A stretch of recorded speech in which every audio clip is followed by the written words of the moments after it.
My name is Pax Haymeyer. I'm the Director of Academic Programs here at Stanford Online in the Stanford Center for Professional Development. And I'm joined by my colleague, Petra Parakova, who is the Associate Director of Computer Science and AI Programs. We are also joined by many of our colleagues online who can answer some of your questions. As I said earlier, this is interactive, so if you have any questions, you should see a little QA chat box right there in the center of your console. Feel free to put those in. Petra and I will answer as many of those questions as we can in the course of the presentation, but our colleagues who are also online can answer many of them as well, so they may answer them directly. We may not get to every question. I think we usually get to most, but we have a lot, so we'll do our best to get through them all. As I said, we do this presentation once or twice a year, so we do have recordings that are available online if you want to see a version of it. We are also recording this session, and we'll be sending out a recording to all of you who signed up for the informational session. So if you have to jump off, or maybe you have a colleague who was interested but couldn't join, you can share that recording after the fact. And finally, I wanted to emphasize we have a couple links that you can see in the console. You should see a few links right there, right beneath the pictures of Petra and me, as well as a big link that will send you out to a comparison of the two programs we'll be talking about.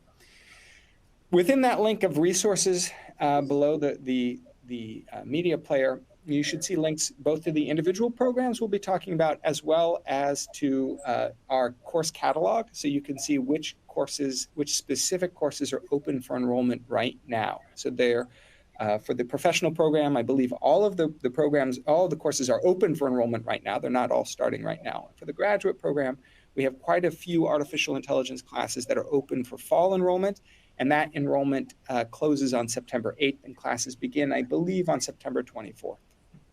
All right. With that, I am going to hand it off to Petra, who's going to do a brief overview of the programs, and then we're going to jump into detail about the two. Great. Thank you so much, Pax, and welcome everybody also from my side. My name is Petra Parakova, and I'm the Associate Director for our Computer Science and Artificial Intelligence Professional Program portfolio. And as Pax mentioned, keep the questions coming. We do have the Q&A box, and we will try to get to as many as we can. But before we kind of jump into the individual programs, I wanted to kind of give you a sense of what we are offering at Stanford Online currently.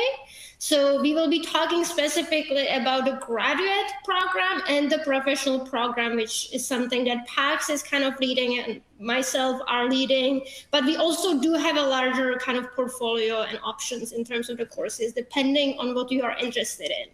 So we do have AI programs for engineers and technical professionals. So this is what we will be focusing on today. We will be talking to you about paid offerings. That said, we also do have a lot of materials available online for free, a lot of YouTube content. We standardly try to make all the classes kind of also accessible via YouTube and kind of make sure that you can preview and watch these lectures also there. We also have a lot of classes right now for business professionals. So if you are joining us and if you feel at any point that what we are talking about is kind of going like, it's like too complicated, too sophisticated, like you don't have the right prerequisites, we do, and you are business professionals, we do also offer a lot of courses and kind of offerings in that bucket. So we have a new program on generative AI covering kind of all technological, business, and societal aspects. We have a course on mastering generative AI for product innovation, building AI-enabled organization, AI-driven leadership, and AI UX design essentials. So we won't be covering these courses in details today. That said, you can kind of, like, if this is something you're interested in, we encourage you to learn more about that. And we also, if we have some folks coming in with the healthcare background, we also have some courses in healthcare field specifically, like AI and healthcare and applications of machine learning in medicine. If you want to learn more kind of about stuff we won't be talking about, I would encourage you to go to this site. And also on the platform, I believe it's on the right side of your platform, you should see kind of a link to see all the Stanford Online AI courses and programs. But as we mentioned, we will be covering specifically specifically kind of this first bucket of the graduate certificate and the professional certificate. I will hand it over back to Pax, who will kind of tell you more about the graduate one, and then I will come back later on to talk to you about the professional one. Great, thanks, Petra. So I'm going to go into detail about the AI graduate certificate. A couple things to maybe set up at the outset is, in terms of credit-bearing courses that are available through Stanford Online and credit-bearing certificates, this is actually one of about 30. So I do want to emphasize there's a broad selection of courses and certificates that are available to you, as well as master's degrees, if you were admitted into a master's program, that you could pursue online. And we're just going to focus on the AI graduate certificate, but I did want to emphasize there's a lot more out there. I saw a question about where should you begin if you have no background. So some of the programs that Petra was talking about previously could be good places to start. We also have some credit-bearing courses that can kind of, get you started in things like you're building up your background in programming and computer science, as well as mathematics. So the AI graduate certificate is an accredited graduate certificate. It is based on the computer science master's degree, which has, within that degree, there are certain specialties that students can pursue. We have modeled the graduate certificate closely on the artificial intelligence depth area in the master's degree. And as a result, it is, as all our certificates are, it is a collaboration between us and the Department of Computer Science. So you'll see in terms of the cost, which is worth pointing out, is that we do charge on a per unit basis. So the total cost of completing the graduate certificate varies depending on which courses you choose to take to complete that certificate. So some courses are 3 units, some are 4, some are 5. So how much the total cost is will vary depending on which courses you choose to complete it. So in terms of the courses themselves, so one thing to point out is, and again, coming back to that earlier question, these are technical graduate level courses, generally in computer science, but also in subject matters like electrical engineering or aero and astronautics. So these are advanced graduate level courses. And these are the same courses that are happening on the campus and that we are then extending to online learners. So you are earning, and we'll go into this a little bit more detail in the next slide, but you are taking the same class alongside the on-campus students. I say the word extension, I say this all the time, but it's not an extension program. You are enrolled as a student in Stanford. You're earning a Stanford transcript. The program itself, the graduate certificate, has about 20 courses that you can choose from. And as you can see, to earn the certificate, and we'll go into more detail what that means, you need to take 4 courses. At least one of those courses has to be the 2 core courses, which are just principles and techniques of artificial intelligence and machine learning. You have to take at least one of those, and then at most 3 electives. You could do both core courses and 2 electives. That's another way to complete it. As I mentioned earlier, this is just one part of our much larger credit-bearing portfolio. And I do want to emphasize that even this list of courses is not all the courses that we offer on artificial intelligence. And so, for example, this fall, we have a lot of really interesting courses that we don't regularly offer and therefore are not explicitly part of this program. So I just want to mention a few of those just so you get a sense there's a lot more out there. So for instance, we have a class on machine learning with human preferences. That's open for enrollment for this fall. We have a class on systems for machine learning. That's also open this fall.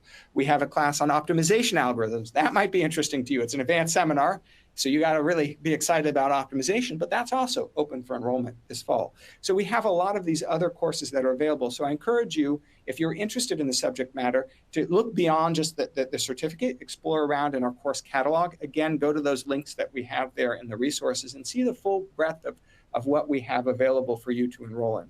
And I'll add, for some of those courses, if they're not part of the certificate and you are pursuing the certificate, you can petition the department to say, hey, I want to have, machine learning systems or systems for machine learning count towards an elective in the graduate program. Would you approve that? So you can reach out to get those approvals. I do want to say, that is one, I think, fairly unusual feature of the credit-bearing programs we offer through Stanford Online, because these are just extending or bringing in professional learners into the classes that are happening on campus. It allows us to offer a lot more classes and a lot of classes that you might not find in other online programs. So again, these are seminars that maybe have just happened once or only happen every other year. We can offer those and make those available occasionally. That said, what we offer is not the full catalog of courses that are available to fully matriculated students on campus. It is a selection of those. So let me go in a little bit more detail now about where can I, let's see here. I see a couple. Let me pause here and actually just address a few of these. I see some questions about, conversational virtual assistants with deep learning. It's not currently part of the certificate. Again, one you could petition for, one we're super excited about. It is a credit-bearing course. It likely would transfer towards the master's degree if you were admitted into it. And I'll go into a little bit more detail. I see some really great questions also about trying to assess the difficulty and the level of these courses. So if you are interested in a graduate level course, I would encourage you just to Google Stanford plus the course number, and that will often pull up the course website. And in many of the courses, especially if they've been offered in the past, you should be able to see past syllabi, past projects, so you can get a really good sense of what that course has been like in the past. It's not a guarantee that the course will be exactly like that. In fact, it will almost certainly have changed from the, on its next offering, because the faculty are constantly iterating and updating these. But it's a really good sense where it gives you a really good sense of where they are. And if you go to those course pages, and again, those links should be right there. You should see some links. It'll say enroll now. It'll say the AI graduate program, the AI professional program. If you go to those links and go into those courses, you should also, on the course pages, there should be a link to course materials or a syllabus where you can find more information about those particular courses. So those are two good ways where you can find out more information about them. Okay, so what is it actually to be in these courses? So again, these are courses that are going to be happening on campus while you're taking them. There will be fully matriculated students who are also taking the courses alongside you. We record the lectures and we then publish the lectures to the course management system, the learning management system. And so you can live stream the lectures, though there's usually not two-way communication. And that's just because these are huge lecture classes. There's usually not a ton of opportunity to ask questions anyway. So you can live stream them, but not sort of ask questions live, or you can watch the recording, as most of our students do, after the fact. Now, again, it's not something you'd want to build up. These are courses that happen over 10 weeks with another week for finals. So they do move at a quick pace. And so you're going to want to watch those lectures almost as soon as they go up, maybe the day or within 24 hours of those lectures happening. You're going to be following the academic calendar and all the deadlines that are happening for all the students, because you will be a student in this class. The assignments are going to be a mix. It's going to depend a lot on the course. So again, great question about how do I find out more information about those courses. You look for them. A lot of them have public sites, see what kind of assignments they have. Some have projects. Some are mostly based on exams and problem sets. And again, as you go through this course, you might be collaborating with other online students or with on-campus students, right? You're in the class, you'll be watching those lectures, you'll be joining office hours, usually over Zoom or online. Some of those office hours will be available to you as an online student. And then there might also be problem sessions or review sessions for exams that we usually have the opportunity to record or make available for live streaming. In doing all this work and doing the same work as all the on-campus students, you are earning a Stanford transcript. You are a Stanford student. You're not fully matriculated. You are what we call a non-degree student, but you are earning a Stanford transcript. And if you were to be admitted into a master's program at Stanford, then you could apply up to 18 of those units, assuming they're relevant, towards the degree, right? So maybe you got into an English PhD program, maybe not all of these would apply to it, but if you get in the computer science degree program and you've taken 18 units of computer science programs and you've done well in them, then presumably those will apply towards the degree. Now, one other key thing to keep in mind is if you're a non-degree student, in order to continue taking classes, you must continue to do well in the classes, earn a B or better. Right? And if you don't get a B, then you can petition the department the next time you're interested in taking a course to take that course and say, hey, I got a B minus, this and this happened, and that's why, and they will review those petitions on a case-by-case basis. So you're not, even if you're pursuing the certificate, you're not admitted into a program. You're being reviewed on a course-by-course basis and improved on a course-by-course basis. So let me pause here for just 1 second and talk a little bit more about the kinds of students who are usually interested in pursuing this program. I think we broadly speaking have two types. So we have students who are interested in potentially doing a graduate program, like a master's degree or a PhD program. And this is an opportunity to kind of just test that out, right? To try a single course or try a certificate and see if you're ready, if you're interested, if this is really what you want to do next. So that's a lot of people who are maybe only a few years out of school interested in sort of trying it out. Another classic example are people who aren't interested in a graduate degree. Maybe you already have a PhD, maybe a PhD in EE or mathematics, or even in computer science, but you have certain gaps in your knowledge and you want to fill those gaps, and you want to do that in a rigorous way, and you want, rigorous and structured way, and what better way to do that than through a graduate level course. So maybe you just take a single course, or you're just interested in the artificial intelligence certificate. So we have a lot of learners like that. We've had learners who just take one course every few years, and they do that over many years. As they see a new gap in their knowledge or skills that they're interested in filling, they take another course. And so this program really works well for that in terms of its flexibility. Again, on the day by day, because you're following a quarter and academic schedule, there's a lot of work. Expect 15 to 20 hours a week during that time you're enrolled in a class. But kind of zooming out at the broader level, it's much more flexible than a degree program. So first of all, you can enroll any quarter that a course is offered. There's not just a single kind of application period. Any quarter course is offered, you can fill out our application and request to enroll in a course. You don't have to pursue a program, right? You can just take individual course or take individual courses, right? You never have to kind of build that into a certificate. And even if you are pursuing a certificate, you can also take courses outside that certificate. So maybe you're pursuing the AI certificate, but then you realize, hey, I need more of a background in robotics. So I'm also interested in taking some of these robotics classes that aren't part of the artificial intelligence certificate. Or I'm interested in probabilistic analysis or decision analysis. And that's not part of the AI cert, but it's part of this management science and engineering cert. So I'm going to take some of those courses. You can do that. You can take courses outside the certificate. You also don't need to be continuously enrolled, which means that if you're in a traditional degree program or even some certificate programs, right, you have to take courses fall, winter, spring, right, until you finish the program. In this case, you could take a course in the fall, take winter off, take a course in the spring, take summer and fall off, and take another course in the winter. The requirement is for a certificate that you have to complete all that coursework within 3 years, but you can sort of take the courses as you have time. That allows you to fit the coursework into your personal life and your work life. If we'll see students who are super busy, say in the fall, so they don't take courses in the fall, but then they take one maybe in the winter or spring. So finally, as I mentioned earlier, we are talking about the artificial intelligence program, but we do have over 30 certificates. If you're not ready for AI yet, and you're starting at, you need more background in mathematics or programming, I do encourage you to take a look at some of our other certificates that we have available. Foundations in Computer Science is an excellent one. That is kind of based on the core requirements for the CS master's degree. And so we have a few certificates like that can help you build up in that area. Before I talk about the prerequisites for the courses, let me just take a look at the Q&A. Petra, is there anything you have seen? Yeah. So we are getting questions about kind of master's program and if the credits can apply for that, and like if people choose to kind of get a full degree, what would that mean?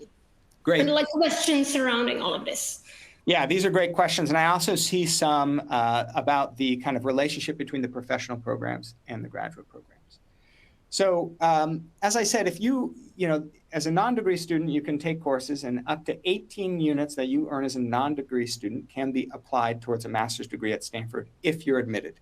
There's no special pathway from the non-degree program into the master's program. As you can imagine, all the master's degree at Stanford are highly competitive. What it does allow you to do, again, is to give a sense to yourself if this is the right program for you, or if these are the right courses for you. And it does allow you to submit as part of your master's degree application a Stanford transcript, right? You'll say, hey, look, I've gotten A's in all these classes. So yes, so if you were interested in a master's degree, you would just apply through the department through the normal means. If you are interested in doing it online, right, or part-time, that's what you're doing it through SCPD, you would indicate that on your application or after you've been admitted. So the master's degree, within the School of Engineering, there are about 11 master's degrees that are supported where you can change your status to part-time and or online. Not all of them can be completed fully online. And so what you would do is you would be admitted into that program, and if you were interested in doing it online or part-time, you would let the department know. They would review your request, and they would approve or deny it based on a variety of factors. The other thing I want to mention, because I see these questions about the relationship between the graduate program and the professional program, and Petra will go into more detail about the professional program, but they are closely based on the graduate program, and there is some synergy here. So you can take at least up to one graduate course can apply towards the professional certificate. And so the reason we have this is, for instance, as I said, we have a much broader range of courses that we can offer through the graduate program. And so maybe there's a course that's not part of the professional program that you're really interested in. So you can take that course and you can apply it towards earning the professional certificate, one graduate course. Conversely, you cannot apply professional courses towards the graduate certificate because the professional courses are not credit-bearing. However, you can use those professional courses to help satisfy prerequisites for the graduate program. So for instance, maybe machine learning, which is a prerequisite for many of the courses, maybe you're not interested in doing that as a graduate course. It's got a reputation of being one of the hardest graduate programs. So you're interested in learning the material, but you're not interested in a grade. You don't need credit for it. You just want to establish, master that material and then use it to take other courses. So you could take it as part of the professional program, and then when you apply to the graduate program, let them know, hey, I've completed this course as part of the professional program. And so it should count towards meeting that prerequisite. So I can take this next class as a graduate course. So let me talk a little bit more about the prerequisites for the graduate program. So you do need a bachelor's degree, a conferred bachelor's degree, and you need at least an undergraduate GPA of 3.0. It will be higher for some classes. The requirements are set both at the department and the course level. But in general, for computer science courses, it's a GPA of 3.0 or better. In terms of the actual academic prerequisites, you're going to need, multivariable calculus as well as linear algebra. You're going to need advanced probability theory. So this is usually a post-calculus probability class, as well as extensive programming experience, usually, definitely in Python and probably C and Java. So you're going to want to have a strong technical background.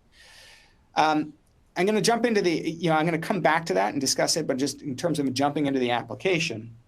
So in order to show that, what you will do is you do fill out a simple application. It's not as extensive as if you're applying for a master's degree. We don't need GRE scores or TOEFL scores. What we do need is we need to see your educational background. So we'll need your official transcripts. We'll need some of your professional background, your professional experience. We'll understand what work you've done. We need some residency and personal information. And then finally, we need a statement of purpose. And this statement of purpose isn't like a college essay where you talk about, if you could take one historical figure to lunch, who would it be? This is more an opportunity for you to summarize your application and to really point to the parts of your professional and educational experience that help you satisfy the prerequisites. So you would start that just saying why you're interested in the program, and then you might point to things in your transcript or your professional background that show how you're qualified and ready to take these courses. And I'll just call out two in particular, coming back to those prerequisites that are worth mentioning in your statement of purpose. One are the math prerequisites. This, multivariable calculus is usually a pretty hard requirement for a lot of the courses, not just in AI, for a lot of the courses that we offer. And because math classes can be like, multivariable calculus could be math 20 at one school, could be math 200 at another, could be math 300 at another. So it's worth in that statement of purpose saying, hey, I satisfied the multivariable calculus requirement. You can see it in my undergraduate transcripts as math 20. Here's a link out to the course description. The other one I'd mention is programming experience. That is one prerequisite where we see a lot of people who satisfy that not through college or graduate level coursework, but through other means. So for instance, maybe you've done a boot camp, maybe you have a background in physics, you've done a boot camp, and now you've worked as a back-end programmer for like 3 years. That's probably going to be enough to satisfy the programming experience, but you'd want to call it out. You'd want to mention it in your statement of purpose. Hey, I've worked as a professional programmer. I have the strong technical background. I've been doing back-end programming, working in Python and Java and SQL or whatever, just so that you have you're really emphasizing for and kind of really giving that overall summary for the people who are reviewing it. So let me stop there and take a look to see what other questions we've had. There were questions about when to enroll, what courses are available, and also if people are able to come in person to kind of meet faculty or come in person to campus. Yeah, so that's so in terms of the courses that are available, our schedule, it varies a lot. We have some pretty core courses that the core courses that you see is part listed in the AI program. Most of those are offered every year. It can change. Faculty goes on sabbatical. Maybe it changes quarters and we can't support it that particular year. But the best place to go right now is there should be a link there that says enroll now for credit-bearing courses. Just click on that and that'll give you a sense of what's open right now for fall enrollment, which closes again September 8th. The course is beginning September 24th. And then take a look at the actual certificate if you're interested in understanding what are the other courses that are available. We are working on ways to make our schedule more visible, kind of out many quarters to learners. It's still a challenge right now just because it changes a fair amount. In terms of coming on campus, so these are online courses and the expectation should be that you will take them as an online student. However, if you're local, you can usually come in person for office hours. You can absolutely meet up with other students, even regular matriculated students if you're doing project work and those kinds of things. You don't get an ID card. You're not eligible for a Stanford ID card, so you can't get access to buildings once they're locked. But during the day, most of those academic buildings are going to be open, and so you'll be able to attend most of those office hours. In terms of other resources, so you have access to once actively enrolled in the class, you'll have a Stanford login credentials as well as a Stanford email. And while you're actively enrolled, those will be active. And you can enroll and access sort of online resources like the library system's online resources, of course, the learning management system. Again, you don't have access to the physical library, right? You don't get a card that allows you to go in and check out books, though you can purchase one if you're interested in that. But for the most part, you should be able to complete the classes with the online resources that are available. That's how most of the on-campus students as well are accessing it. Let's see, are there any other questions that I missed that might be?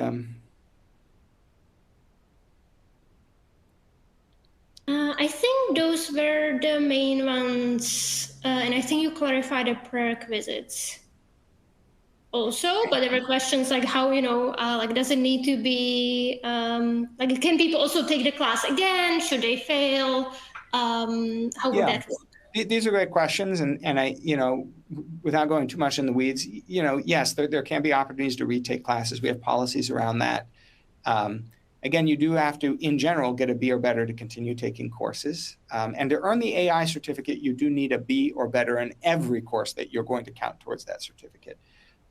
It varies. Some other certificates, it's a B average, but for the computer science certificates, it's a B or better.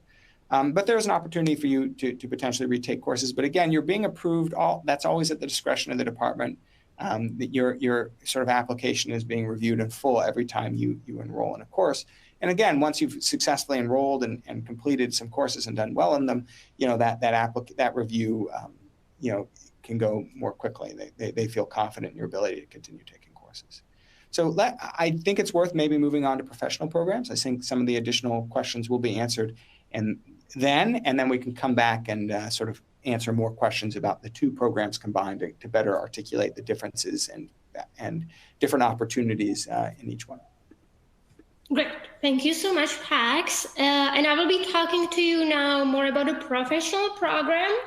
So the professional program is based on the graduate course lectures that Pax was talking about. So, in his list, you might have seen courses like CS224N, Natural Language Processing with Deep Learning. We have XCS224N, Natural Language Processing with Deep Learning. So I will be talking to you more about the differences and the prerequisites, but just to kind of give you a sense in terms of the content, it's fairly similar.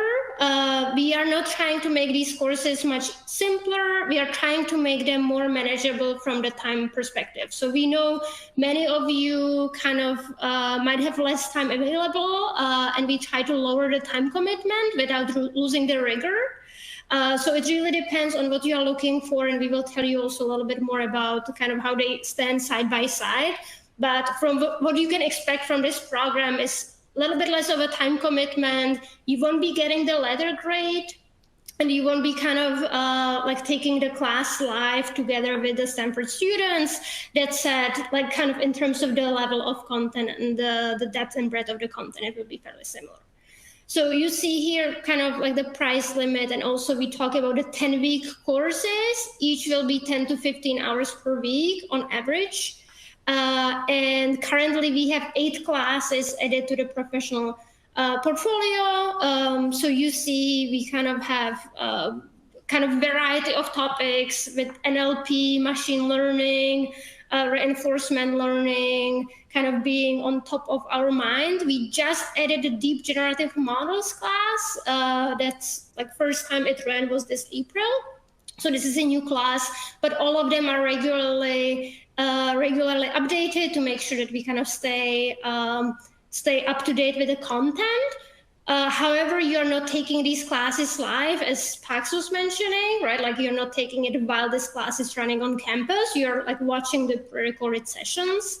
And what we do is that we also kind of segment them by topic and make them a little bit more kind of like organized at the start of the course. But you have access to all the lectures from day one, and you're watching the recordings, working on the same level of assignments, and there won't be any exams. I will be covering that a little bit more, but just to kind of give you a little bit of sense what to expect from now on. And if you look into the AI Professional Program website, you will see kind of the upcoming classes.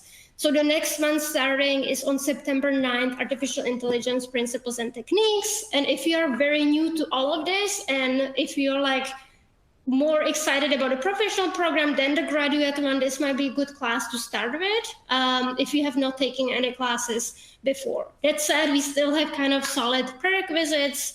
And also, like if you would prefer taking this in the graduate offering, you can always kind of choose the graduate offering.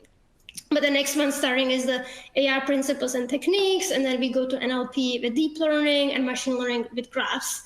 We run these classes twice or 3 times a year, depending on the class. So if you can't make it right now, you can always kind of come back and do this later. In terms of the professional program, as I mentioned, it's directly based on Stanford graduate level equivalence.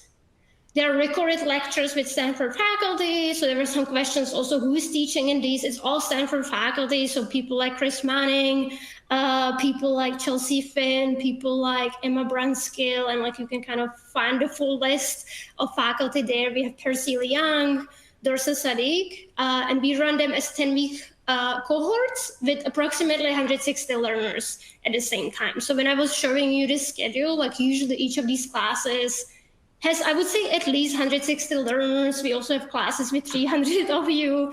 So they tend to be also sometimes quite big, but this is what you can expect, that you join at the same time and you kind of go through the same experience with your classmates following some sort of deadline structure. You will see a mix of written and programming assignments. They are again based on the graduate course equivalence, but we try to add a little bit more scaffolding, a little bit more hints, try to kind of resolve where people get stuck the most. We also develop very robust autograders to support. So not all the graduate classes have the autograders added. We try to work on that so you get a continuous feedback. Again, the goal is to lower the time commitment a little bit. But that said, and I saw the question, you're not getting the letter grade. In terms of the support, so faculty, they obviously sponsor this happening, but they are not there to answer your questions. But we hire group of great industry experienced course facilitators, people who took the graduate class before and who will be there to kind of support your questions. And again, you go through the experience together as a cohort with the same deadline structure, and you will have your own assigned course facilitator and Slack community to ask questions about the content. And the Slack community is super, super vibrant. We are super excited about kind of having so many people in and like interacting and helping each other also. You can always take the classes individually. So if you saw one class in the program portfolio that you would be interested in taking, you can take it always individually without taking it as part, kind of like without the without a goal to get a certificate. But also, if you do complete 3 of these classes, you will be able to get an AI professional certificate. So again, you can take it individually. You can take 3 of them to get the professional certificate. Example of the schedule. So I was telling you, like, you will kind of basically go through experience as a cohort. So you join, let's say this class you join on September 11th, and then you have the assignment deadlines kind of coming up. We always try to have also late deadlines, and we always try to make all the assignments available from day one as much as possible. I would say 95% of the cases, this is what's happening. And you're kind of working on them within the deadline structure. There are no exams. There was a question about projects. We also removed the project work from the courses. So it's really mainly about the assignments, and the coding ones are auto-graded. The written ones are graded by course facilitators. If completing the project is kind of your like you would really like to work on completing the project, I would encourage you to either consider the graduate class offering, which often includes this project work, which again then like kind of hires the time commitment, but that's what many of you definitely want. If you want to take a professional class with a project, we have one class, XCS 224U, Natural Language Understanding, where you will be working on an open-ended project in the field of NLU. This class just started, so I think you just missed that, but the next one I think will be early next year, so stay tuned for that. We also have like a bunch of live calls trying to make sure that we stay up to the field. We will have some calls about AI agents that we are super excited about, and kind of like about what's going on in LLMs, what's going on with open source, non-open source. So that's kind of example of a schedule. Written assignments. I was trying to show you a screenshot. Again, it's not easy. We are not trying to make the course much easier than it already is, but we might try to add a few additional hints or support or scaffolding as you kind of go through this.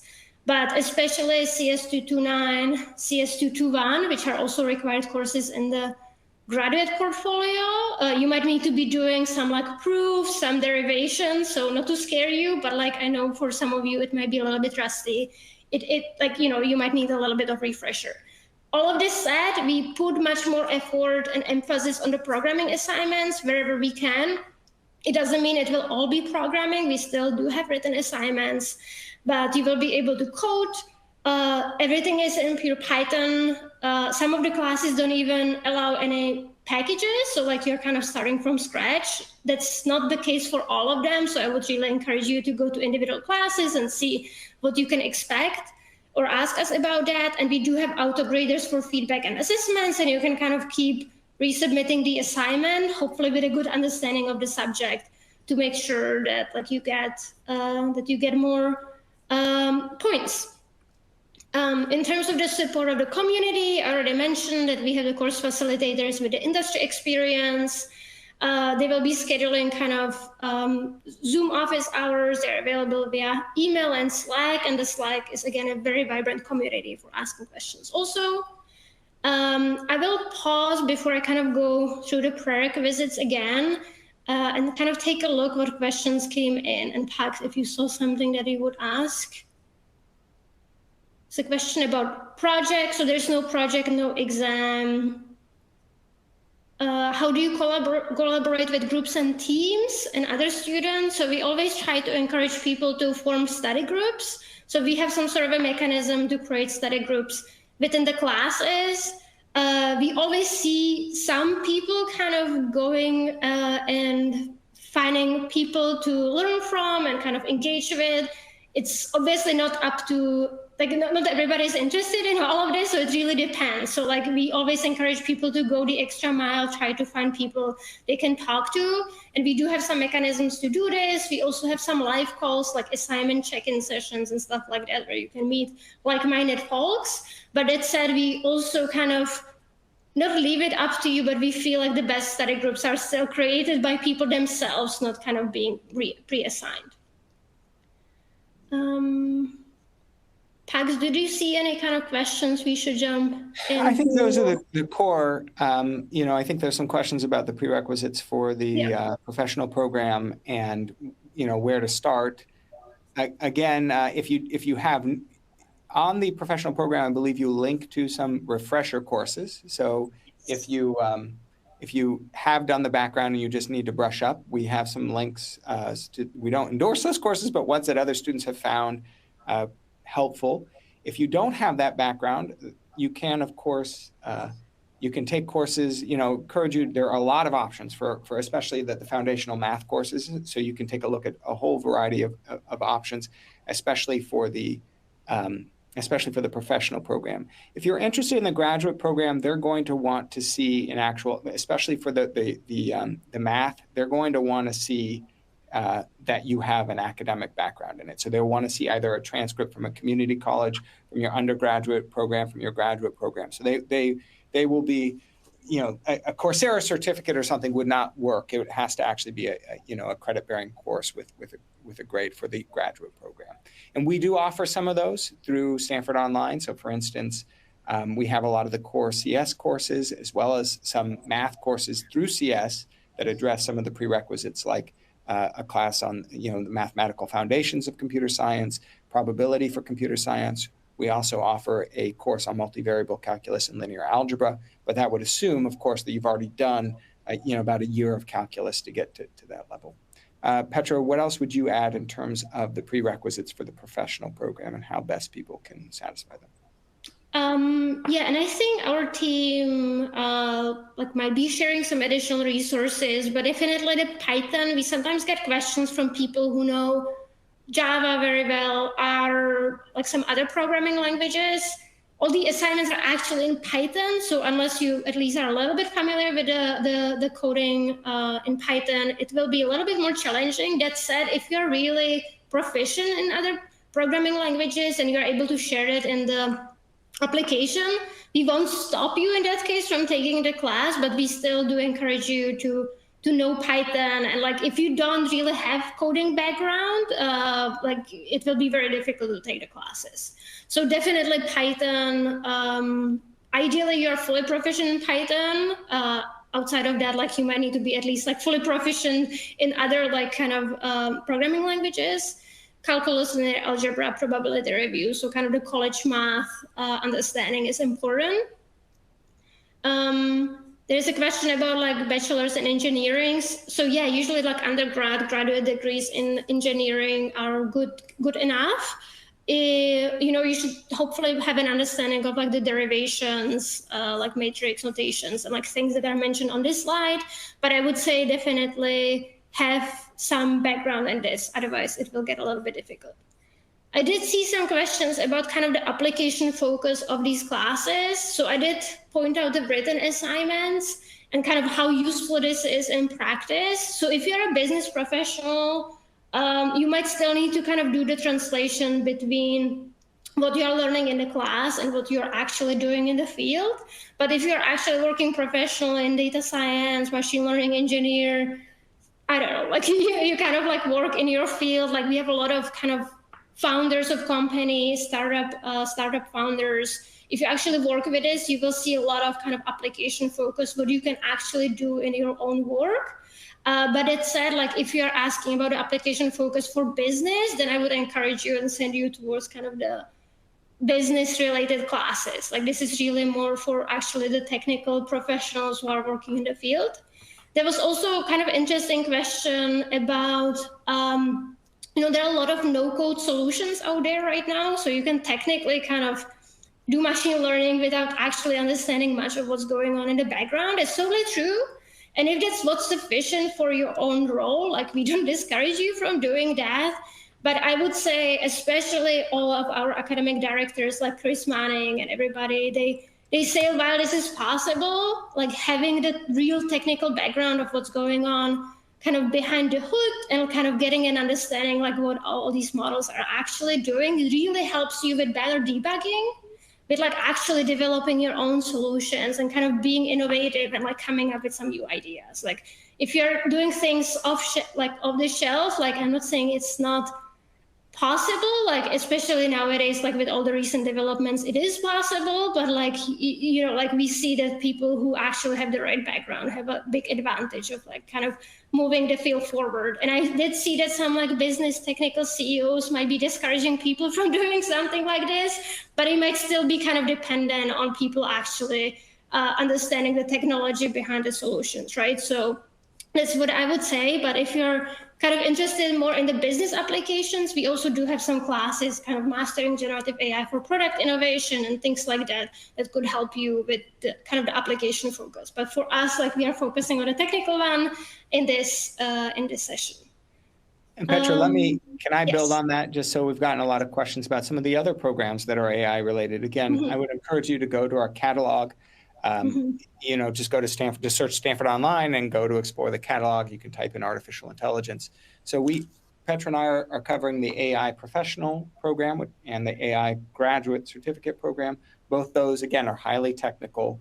I will add on the graduate side, those often do have projects. They often obviously do have exams, right? There's a little bit more work involved.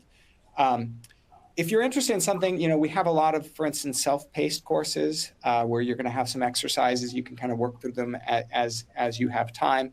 We do have things like, I think it's just been released or will be released soon, AI, you know, product management on artificial intelligence.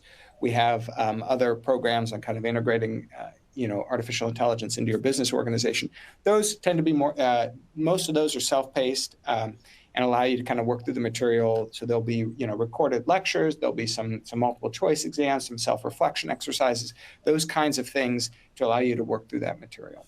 And that would include things like our digital transformation program, our product management program. So I would take a look at those. You can just go into our course catalog and search for those. And we also do have an interesting selection around healthcare, like machine learning for, you know, for projects for healthcare and those kinds of things. So if you have a particular domain area that you're interested in, well, those could be valuable. I see a few other questions about the graduate, the other graduate courses. So again, we have in terms of credit-bearing courses, we have about 60 that we offer in any given quarter. And those, I saw a lot of questions about management science and engineering. I would just go to our course catalog. You can search management science and engineering and just look at what's available. We have, with the management science and engineering department, we have certificates on technology, engineering management, on management science and engineering, on decision analysis, on financial analytics. So we have quite a few certificates as well with the management science and engineering program. It's one of the second, outside of computer science, is probably our second biggest program that we work with. We also, you know, have certificates and courses with aero and astronautics, with electrical engineering, with chemical engineering, with biomedical informatics, biomedical data science, which is, again, if you're interested in kind of the application of artificial intelligence to a particular domain, that could be an excellent graduate program to take a look at. It combines things like programming, you know, computation, well, I guess the same thing, you know, artificial intelligence, a lot of those domains and how it applies to the field of medicine, broadly speaking. So we did get these questions about the, you know, I think that's maybe also a good segue into this particular slide. So Petra, I'll run through it quickly and then maybe you can add to it. So just kind of summarizing the difference between these two programs. Again, we have a lot more out there besides just these two certificate programs. But the AI graduate certificate, again, both of them are available online. And for the AI graduate certificate, you're taking the actual class as it happens on campus, and you're earning a Stanford transcript, and you can build 4 courses towards a graduate certificate.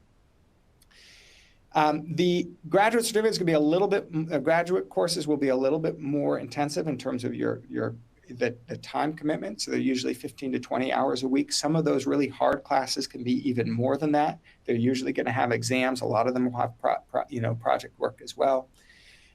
There are office hours, sometimes faculty office hours as well. They're going to be, just as in any graduate level or any university course, there'll be TAs, so graduate course assistants. They're going to usually be student forums. There's an opportunity for you to ask questions. Again, there'll be online office hours, and then there'll be the regular lectures. And that will, it'll be you'll be taking it real time with all the other students. Most of the lecture material is going to be, fresh and recorded that quarter as it's happening on campus. The AI professional certificate is also online. It's the same content for the most part, but with more flexibility, right? So we've taken that same content. We haven't tried to simplify it, but really to just choose what are the most essential parts. Maybe we've taken out the exams, so there's a little bit less work preparing for the exams, but you're going to watch the same material. You're going to do a lot of the same problem sets as well. You don't earn a graduate credit, so you don't earn a transcript. You're going to earn a professional certificate. You can earn continuing education units. And then in terms of the support, you have industry experienced facilitators. So there will be essentially TAs, running through the course, helping you with the projects, answering questions on Slack. And there will be an online community of peers who can also help you answer those questions, work through problem sets, et cetera, and to network with. We do often have, but not always, the faculty will join for an office hours in that professional certificate where you'll have, maybe a chance once a session to ask some questions there. So they're very similar in terms of the content. The graduate program, again, you're getting the credentials are different and the time commitment is a little bit different. So a little bit more time commitment and rigor, say, for the graduate certificate, for the professional certificate. Some of some of the assignments may be eliminated, and then you're covering largely the same material. Petra, what would you add to that or adjust in what I said? I think you covered it very well. I think there was a question kind of about Stanford email. So in the professional program, you will be kind of use your own email addresses. We won't provide you with access to Stanford libraries and Stanford email. I believe PACs that they are getting access to Stanford email through the graduate program. That's correct. If you are actively enrolled in a graduate course, you'll have an active Stanford login credentials and Stanford email that's only active while you're enrolled in a course. So say you enroll in a course this fall, you'll have those login credentials that'll allow you to access, the systems like the learning management systems, get access to the course material. It'll also give you access to sort of the electronic resources in the library. So maybe there's a textbook or professional papers that you need to read that are part of that program. You should be able to access those. It does not give you access to a lot of the physical campus. So again, the library, someone asked about the library, you don't get access as part of the graduate courses to the actual physical library. Now, that said, the library has a program where anyone can have a few days of complimentary access, I think a year or something like that. So you could do that. You can also buy a library card through the library. But you should be able to get most of the things, you should get all the things that you need to complete the courses online through the online resources. I see a question about the graduate certificate. The project work is going to really vary course by course. Not every course has project work. Those that do usually have an individual or group option. And depending on things, people will choose to do one or the other. We do also on the graduate program, we have a Slack channel that's dedicated just to people who are enrolled in those graduate programs. And that's another great place for you to meet and network with other students who maybe they aren't in the course you're doing right now, but they've taken it before and can provide you feedback. Or there are other people who are in the course now that you can talk to about being project partners. Other questions, Petra, that you saw come up? Maybe just like in terms of scholarships, or if you feel like this is all too expensive. As I mentioned in the beginning, we do have course content available also via YouTube. So we do our best always to work with faculty to make the content available also via YouTube. And also this comes to questions that you all are asking about, like, is this right fit for me, what you're going to teach? So we always kind of try to encourage people to check also YouTube and the original graduate class course pages that will give you much more content in terms of what you can expect from the assignments, what you can expect from the content, like how applicable it is, if you have the right prerequisites and things like that. Thanks for bringing that up, Petra. That's worth emphasizing. So again, a lot of the graduate courses will have public-facing, not all of them, but most of them will have public-facing websites that won't even include examples of the problem sets, include past project work. We'll go through kind of what the usual typical schedule is. That's a really great place to start. In addition, if you go to the Stanford Online YouTube channel, just search Stanford Online YouTube, you're going to see we put a lot of lecture material, a lot of lecture recordings and seminar recordings available for free there.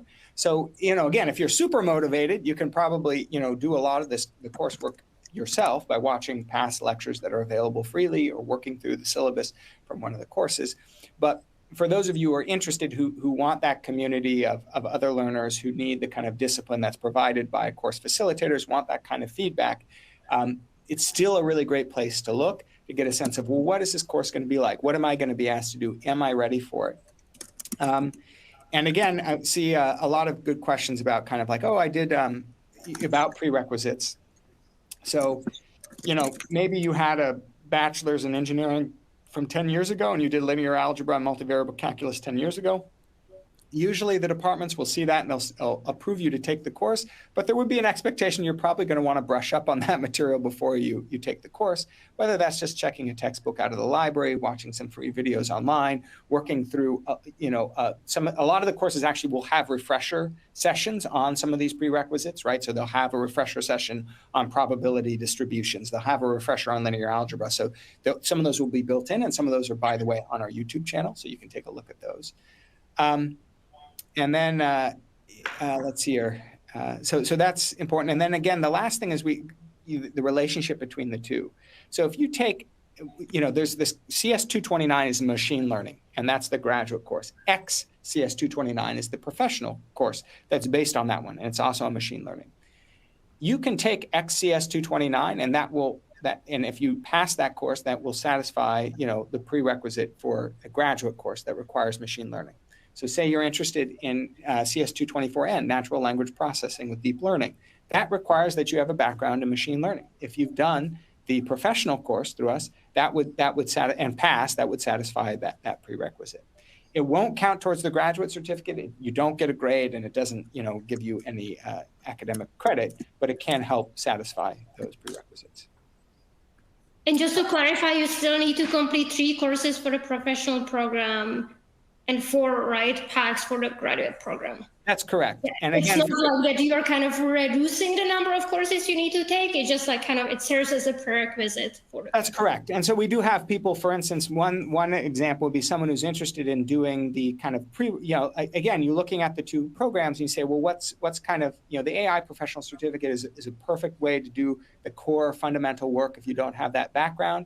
And then maybe you want to do more of that elective work in the AI graduate certificate. So those courses that aren't offered very often or aren't part of the professional program that are really kind of unique. So maybe you do the professional certificate, 221, 229, and 230, or no, not 230, 234 reinforcement learning or something like that. Sorry, tons of course numbers thrown at you. Maybe you do those core courses and then you go and you say, okay, I've done that. Now I want to do the AI graduate certificate. So I'm going to take these more advanced electives. I did see a question about sort of placing, there are kind of two questions, separate questions on the graduate certificate about prerequisites in the certificate itself. So again, maybe you've already done machine learning or the foundations in artificial intelligence as part of your undergraduate or your master's degree.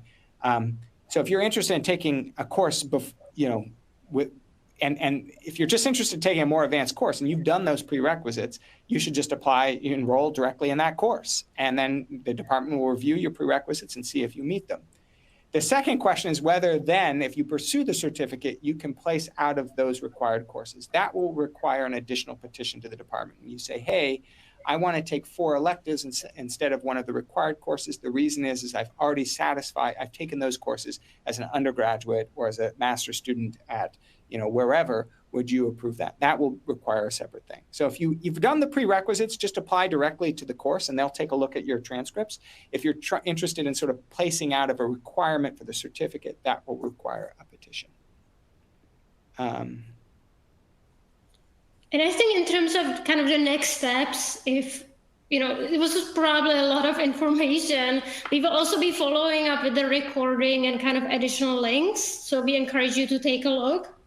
If the graduate certificate is something you're interested in, you should kind of go in, take a look what classes are available for enrollments and see if there's any that you would be interested in enrolling. The same for the professional program. In terms of the applications, I would also encourage you to get started early.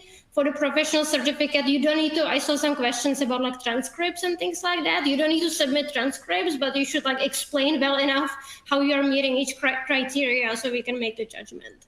Yeah. And if you're kind of all of this sounds great, I have the right prerequisites, I want to take these programs, and you're I don't know which course to start with, AI Principles and Techniques, which is CS221 in the graduate offering, and CS221 in the professional offering is a great start, but it always depends, right? So we have a lot of people who want to get more understanding of the NLP, Gen AI, and like topics like that. So we also have the 224N classes. So yeah, just take a look. You should also have email address available, I believe, as part of the follow-up email. So do email us if you have some additional questions. But yeah, Pax, I don't know if you have anything else, but yeah, it would be let me end with one last thing. So again, the graduate courses, so you can go to both the professional certificate to see which courses, all those courses should be open for enrollment now. They'll have different start dates. For the graduate certificate, a handful of courses are open for fall enrollment. That enrollment will close on September 8th, and the courses begin, and I should have looked this up in the interim, but around September 24th. I do want to say for the graduate program, and maybe you can say it for the professional certificate, the graduate program, the courses are expensive. And so when you enroll, right, you get a full refund if you drop before the beginning of the quarter. Once the quarter has begun, you have 3 weeks to drop the course. And if you drop in those 3 weeks, you get a full refund minus a processing fee, $100 processing fee. After the 3 weeks, we cannot issue a refund. That's not just our policy, that's the university policy. But what that means is that you can enroll and then you get you get 1 to 2 weeks to really see, oh, am I ready for this? Have I done the prerequisites? And if it's not right for you, you can drop. Yeah, so I just wanted to mention that as well. So I do encourage you, if you're not certain, you can go ahead and enroll, and there is that a pretty generous drop policy that's worth considering. And with that, thank you so much for joining, and hope you have a wonderful day. Thanks, everybody.